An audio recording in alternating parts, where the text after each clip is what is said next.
I want to tell you a story of my personal experience with receiving the burden of the Lord. And it happened in 1988. In Guatemala, we went to Guatemala City, and we went to probably the poorest area that I'd ever seen. It was called the tracks area. People had built shacks on either side of the railroad track, and the railroad was still active.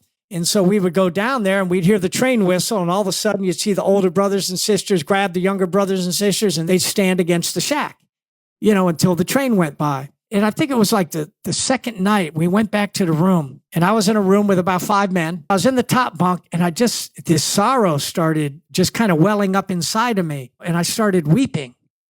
I was weeping uncontrollably, and I took the pillow and I put it over my face because I didn't want to wake up the other men in the room. And I was kind of embarrassed in some ways. I'm like, what's going on? This doesn't happen to me. And it went on and it went on. And it just wouldn't stop. And I said, Lord, what's going on? And he said, I've given you a little piece of my burden for the lost people of this world, just a little bit of my burden. And he said, if I gave you more, you couldn't handle it. You'd be overwhelmed. And he said, but I want you to treasure this. This is my love that's going to compel you to go out into the world. Hold on to this burden. Don't let the distractions of life, don't let it be taken from you, or you're going to get sidetracked and you're going to lose your focus. And there's been times I've lost my focus. And that's why I pray, Lord, give me your burden.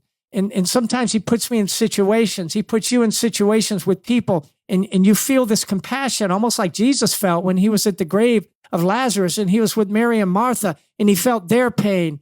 And he wept, the compassion. When we look into the eyes of lost, desperate people, and then we look at the troubles in our own life, no matter how big they might seem, they end up being this small. The word said, cast your cares before the Lord because he cares for you. We cast our burdens before the Lord, right? We give them to him. It says, sorrow may endure for the night, but the joy comes in the morning. Why? Because we're giving him the sorrow in the middle of the night. Maybe we cried it out, whatever it is, but the joy comes in the morning because we have something so much greater to live for, and we have eternal life. Brothers and sisters, pastors, leaders, we have eternal life. We've been bought with a price, and we belong to him, and our lives are not our own. And so the only thing we have to do is to fulfill the great commission that Jesus left us to do and to be faithful in that.